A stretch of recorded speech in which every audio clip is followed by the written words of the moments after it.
ওম নমো ভগবতে বাসুদেবায়। নমস্কার, আমি জুই, আর চলে এসেছি আপনাদের কাছে আবার একটি নতুন ভিডিও নিয়ে। আজকের আলোচ্য অধ্যায়টি হল শ্রীমদ্ ভাগবত মহাপুরাণের পঞ্চম স্কন্দের নবম অধ্যায়। তাহলে চলুন আর দেরি না করে আমরা ভক্তিসাগরে ডুবে যাই। নবম অধ্যায়, ভরতের ব্রাহ্মণ কুলে জন্ম। শ্রী সুখদেব বললেন, রাজন, আঙ্গিরস গোত্রে সম, দম, তপ, স্বাধ্যায়, বেদ অধ্যয়ন, ত্যাগ, সন্তোষ, তিতিক্ষা, বিনয়, বিদ্যা প্রভৃতি গুণযুক্ত, দোষ দৃষ্টিশূন্য, আত্মজ্ঞান সম্পূর্ণ এবং স্বধর্ম পালনে নিরত থাকার কারণে আনন্দময়, সর্বগুণ সম্পন্ন একজন শ্রেষ্ঠ ব্রাহ্মণ বাস করতেন। তার প্রথম পত্নী হতে তারই মতো সদ্গুণ সম্পন্ন 9টি সন্তান এবং দ্বিতীয় পত্নী হতে যমজ পুত্র কন্যার জন্ম হয়। দ্বিতীয় পত্নীর পুত্র সন্তানটি হলেন পরম ভগবত রাজর্ষি শিরোমণি ভরত। মহাপুরুষদের মতে পূর্ববর্তী জন্মে তিনি মৃগজনী ছিলেন এবং সেই দেহ ত্যাগ করে এই অন্তিম জন্মে ব্রাহ্মণ কুলে জন্মলাভ করেছিলেন। ভগবানের কৃপায় এই জন্মেও তার পূর্বজন্মের কথা মনে ছিল। অতএব পুনরায় যদি কোনো বাধা বিঘ্ন উপস্থিত হয়, সেই ভয়ে তিনি লোকজন এমনকি স্বজনদের থেকেও দূরে থাকতেন। নিজেকে পাগল, মূর্খ এবং কালা বোবার ন্যায় লোকের কাছে উপস্থাপিত করে তিনি সর্বদাই শ্রী ভগবানের চরণযুগল হৃদয়ে ধারণ করে থাকতেন, যার স্মরণ এবং গুণ কীর্তনাদি শ্রবণের দ্বারা মানুষের ভববন্ধন থেকে মুক্ত হয়। পিতার তো তার প্রতি স্নেহই ছিল। সেই জন্য সেই ব্রাহ্মণ অপত্য স্নেহে অভিভূত হয়ে সেই জড় প্রকৃতি উন্মত্ত তুল্য পুত্রের শাস্ত্র অনুযায়ী সমাবর্তন পর্যন্ত সকল সংস্কার বিধানের ইচ্ছায় তাকে উপবীত ধারণ করালেন। যদিও তিনি শিখতে চাইতেন না, তবু পিতার কর্তব্য পুত্রকে শিক্ষা দেওয়া। এই শাস্ত্রবিধি অনুসারে তিনি তাকে শৌচ, আচমন ইত্যাদি প্রয়োজনীয় কর্মের শিক্ষা দিতেন। ভরত কিন্তু পিতার সামনেই সমস্ত নিয়মের ব্যতিক্রম করতেন। পিতা স্থির করেছিলেন তাকে বর্ষাকালে বেদ পড়াতে শুরু করবেন, কিন্তু বসন্ত এবং গ্রীষ্ম ঋতুর চৈত্র, বৈশাখ, জ্যৈষ্ঠ ও আষাঢ় এই 4 মাস পড়ানোর পর ভরতকে প্রারম্ভিক প্রণব ও ব্যক্তিক সহ ত্রিপদা গায়ত্রী ভালো করে শেখাতে পারেননি। তথাপি প্রাণস্বরূপ পুত্রের প্রতি তার অনুরাগ ছিল। তাই পুত্রের অনিচ্ছা সত্ত্বেও তিনি পুত্রকে উত্তম রূপে শিক্ষিত করে তুলতে হবে এই দুরাগ্রহ বশত তাকে শৌচ, বেদপাঠ, ব্রত, নিয়ম, গুরুসেবা ও নিত্য অগ্নিহোত্রাদি, অগ্নি পরিচর্যা প্রভৃতি ব্রহ্মচারীর আবশ্যক কর্মের শিক্ষা দিতে থাকতেন। কিন্তু পুত্রকে সুশিক্ষিত করার বাসনা পূর্ণ হয়নি।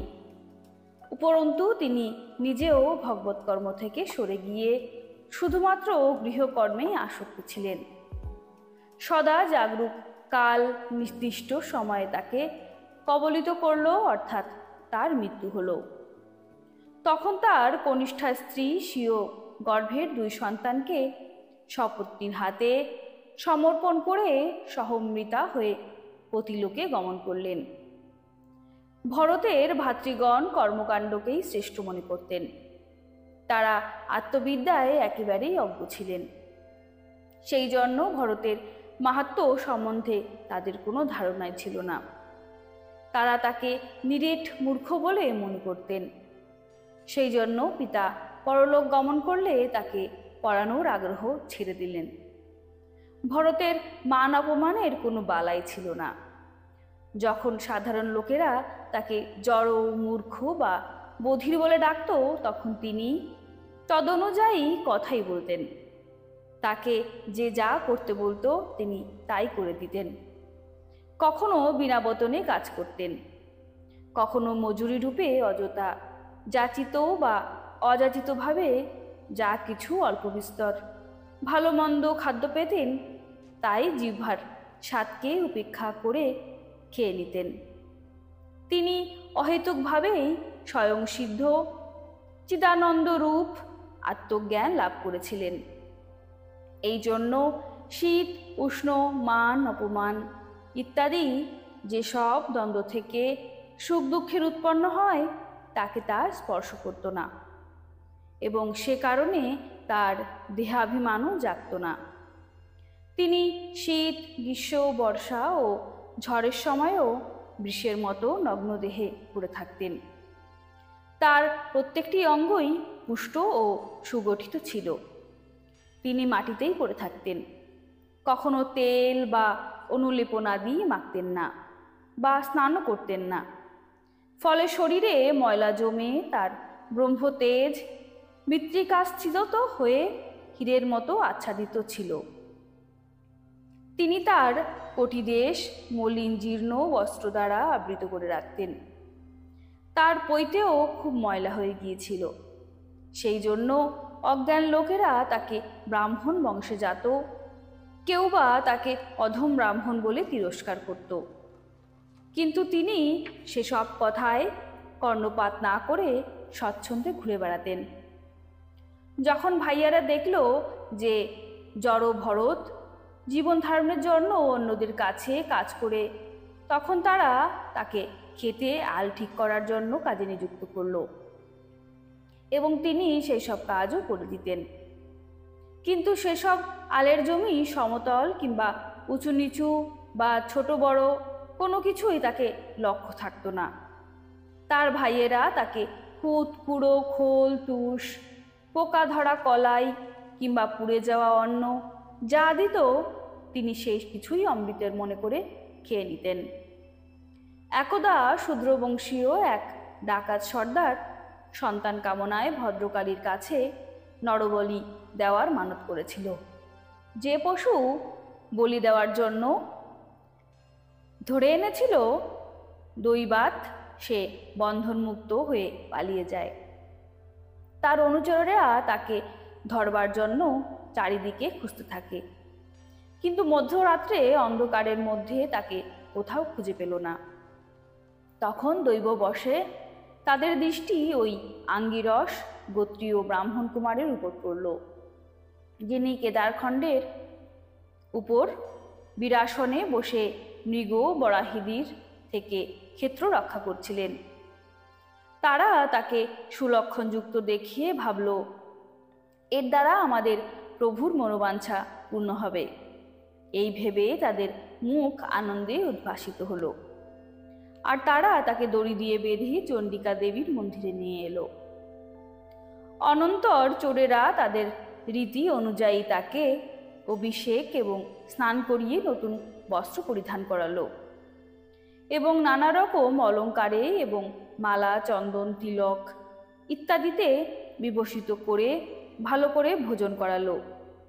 তারপর ধূপ দীপ মালা খই পাতা অঙ্কুর ও ফল ইত্যাদি সামগ্রীর সঙ্গে বলিদানের বিধি অনুযায়ী গান স্তুতি আর মৃদঙ্গ ঢোল ইত্যাদির বিকট শব্দ করতে করতে সেই পুরুষরূপী পশুরূপী ভরতকে ভদ্রকালীর সামনে মাথা নিচু করিয়ে বসিয়ে দিল। এরপর দস্যুরাজ্যের পুরোহিত সেই পুরুষ পশুর রক্তে দেবীকে প্রসন্ন করার জন্য দেবী মন্ত্রে অভিমন্ত্রিত এক ভয়ঙ্কর শানিত খড়গ তুলে নিল। চোরদের চিত্ত স্বভাবতই রজ ও তমগুণযুক্ত, এবং ধনমদে তারা এখন আরও উন্মত্ত হয়ে উঠেছিল। হিংসাপূর্ণ কর্মেও তাদের স্বাভাবিক রুচি ছিল। এই সময় তো তারা ভগবানের অংশস্বরূপ ব্রাহ্মণ কুলজাত সাধু পুরুষকে হত্যা করতে উদ্ধত হয়ে ঘোর নরকের পথে পা বাড়াচ্ছিল।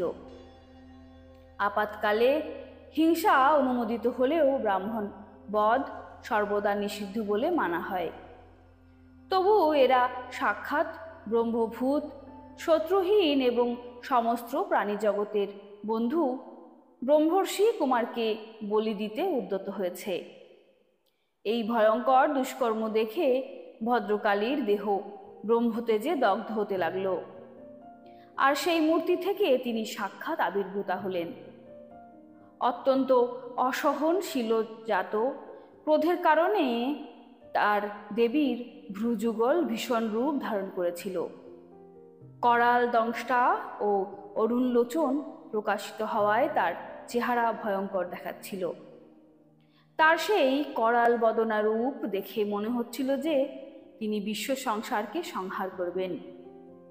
তিনি ক্রোধবশত অট্টহাস্য করে এবং উৎপতিতা হয়ে সেই চোরদের অভিমন্ত্রিত খড়গ দ্বারাই সেই সব পাপীদের মস্তক খণ্ডিত করলেন, আর নিজের অনুচরদের সঙ্গে সেই ছিন্ন গলদেশ থেকে প্রবাহিত তপ্ত রুধির ধারা পান করে মত্ত ও বিহুল হয়ে উচ্চস্বরে গীত ও নৃত্য করতে করতে ছিন্ন মস্তককে কন্দুক বানিয়ে খেলতে লাগলেন।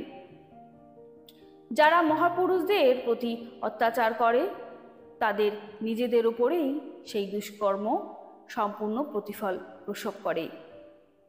হে পরীক্ষিত, যার দেহাভিমান রূপ সুদৃঢ় হৃদয় গ্রন্থি ছিন্ন হয়ে গেছে, তিনি সমস্ত প্রাণী জগতের সুহৃদয় এবং আত্মা। যিনি কারোর প্রতি বৈরভাব রাখেন না, স্বয়ং ভগবানই ভদ্রকালী প্রভৃতি বিভিন্ন রূপ ধারণ করে নিজের কালচক্ররূপী নিত্য জাগরুক মহাস্ত্র দ্বারা যাকে রক্ষা করেন।